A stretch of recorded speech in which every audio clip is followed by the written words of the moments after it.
So today we're going to discuss a little bit about soybean fungicides as we're coming right up on the time with these soybeans reaching kind of a more rapid growth and some stages where we're getting close to thinking about what a fungicide application in soybeans might look like.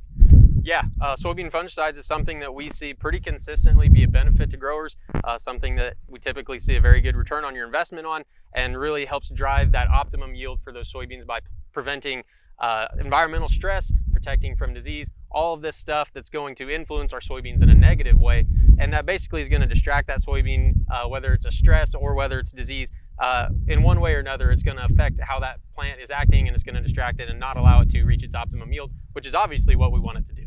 Absolutely. And as we look and think about how soybeans act and the way they are physiologically, one thing we do know about them, they like to give up a lot. They're pretty quick to throw off a bloom when they're under stress, or after we get into the later stages, they may be quick to stop filling a pod or to completely drop a pod, right? So protecting these things is very important, and to do it proactively is also very important.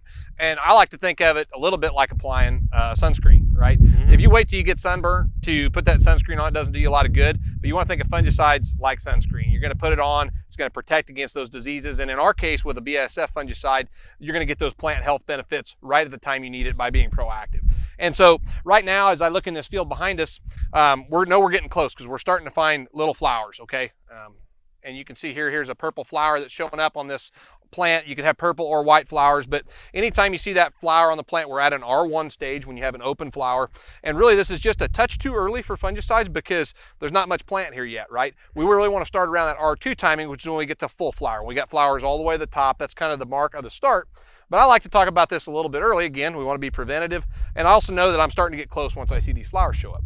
Yeah, like you said, once you start to see that flower show up, you know you're not going to be applying tomorrow, but you've got it in the back of your mind, okay, pretty soon I need to be starting to focus on making these fungicide applications. And that's going to start in that R2 growth stage. Like you mentioned, when you start to see flowers all throughout that plant, that's the beginning of our window, and that's going to stretch from the R2 through the R3, and then on the back end is going to be that R4 growth stage. That's where through our research we found that seems to be the optimum timing, or gives you the best chance to maximize your yield potential, basically by protecting that plant at probably the most important time of its life. At the R2 growth stage, you know, we've got about, on indeterminate soybeans, you've got about 50% of its growth. So now we're starting to get into those yield driving leaves, and it's going to continue to stack them on from there. So we got to make sure that we're protecting those leaves from disease and the stresses that come later in the year as well. Yeah, and absolutely. And we talk about a range there, and it's, you know, about a 20-day window if you really think about R2 through R4. You got a nice little window there to put it in. In my geography in the southern corn belt, where we have a lot of soybeans that get more disease pressure, we typically lean on the front side of that R3. We want to be proactive. However, if you guys are watching from further north, up into the Iowas and the Nebraskas of the world, they'll typically be between R3 and R4. Their disease tends to come in a little bit later, and that allows us to cover some of those nodes that came out a little bit later, right? At any point in time when you spray a soybean field, those leaves that aren't there still will be unprotected after that. We just don't get a lot of fungicide movement from any fungicide into growth that wasn't there at the time of the application. So that's why there is kind of a crucial window here to protect during that R3 to R4 time frame when those soybeans are under the most amount of stress and they're really doing a lot to develop those pods. So in order to identify R3, Mike, walk through a little bit about what we're looking for when we're going out to see when that sweet spot of R3 really is. Yep, at that R3 growth stage, we're going to be focusing at the top 4 nodes of the plant. And if you have a newly developed pod that's 3/16 of an inch on those top 4 nodes, that plant has reached what we consider the R3 growth stage. So that's, like you said, that's our sweet spot. When you see that, now you really need to start thinking about getting out there and making that application, because they can progress pretty quickly, and we don't want to miss that optimum timing either. Now, Jared, you did mention something a little bit ago, and I want to maybe expand on this a little bit.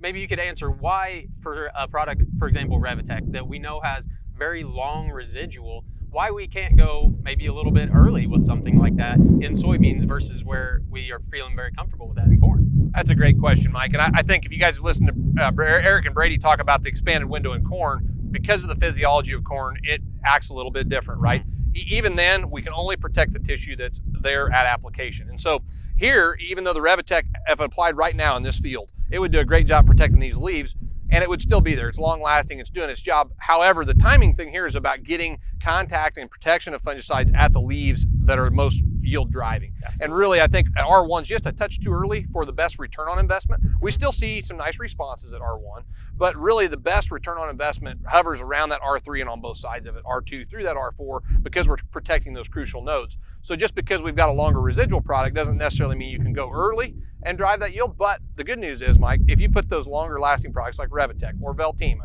on these fields at the right time, I really know you get more out of it on the back end there, right? We're protecting those for longer. So timing is crucial in soybeans, not as flexible as it is in corn, but also choosing those right products with those long lasting residuals still has a lot of value.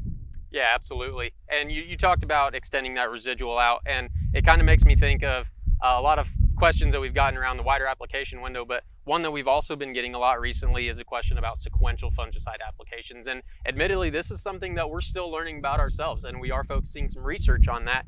But I think we have learned a little bit to where we feel comfortable saying that we do see benefits of sequential fungicide applications in the right timing or in the right year. So, and you guys have done a lot of that work right here at the Midwest Research Farm. Oh, absolutely. Yeah, we've been doing some work for a couple of years and just kind of building up that data.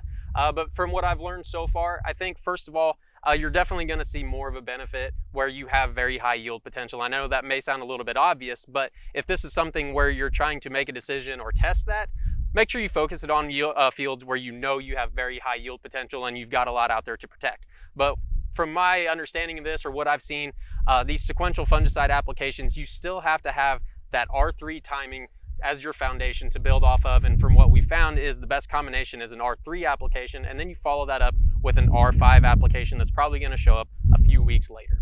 Yeah, and the reason we don't go with R5 alone, right? Like you said, that R3 is really your anchor.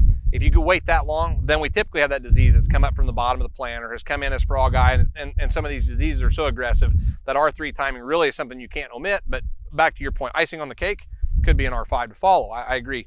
One other thing I'll add from some of the data that we've seen and the research we've done for the however many years we've been selling Headline and Pre-Axor as well, is we can't forget that insecticides are a great tank mix partner. Our research will show that any insecticide you add in the tank adds about a bushel. There's a little bit of synergy there, and so we would add Fast Act CS if it was our product, but you could add really any insecticide and see that same response. So make sure you're aware if you're going out there, make every pass count. Put your insecticide in there. If you want a little foliar fertilizer, a lot of those have showed some nice responses as well. So reach out to your retailer or distributor about more information on that.